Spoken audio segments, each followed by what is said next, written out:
Hello everyone and welcome back to another tutorial for the Uncharted 4 game. In this video, I'm going to show you how you can change the difficulty settings. So let's get started right away. First of all, open up the Uncharted 4 game on your device, and once you are taken into the main menu, choose either one of the games and then tap on Options in order to begin. Now within the Options page, tap on Game, and you can now change various different settings for your game. Now at the very beginning, you will see the challenge level option.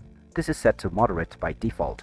But if you wish to make any changes, then you can choose the hard mode, the crushing mode, or the light and the explorer mode. You may also turn off game hints and tutorials, as well as threat indicators if you wish to increase the difficulty a little bit more. Once you have made your changes, you may simply go back and your changes will be saved. After this, you can go and start your story with your chosen difficulty settings right away. Now if you're starting a new game, you will always have an option to choose your level of difficulty once again. But if you're continuing from your old game, then you will need to go into options to change your difficulty. And there you have it. That is how easy it is to change the difficulty settings on the Uncharted 4 game.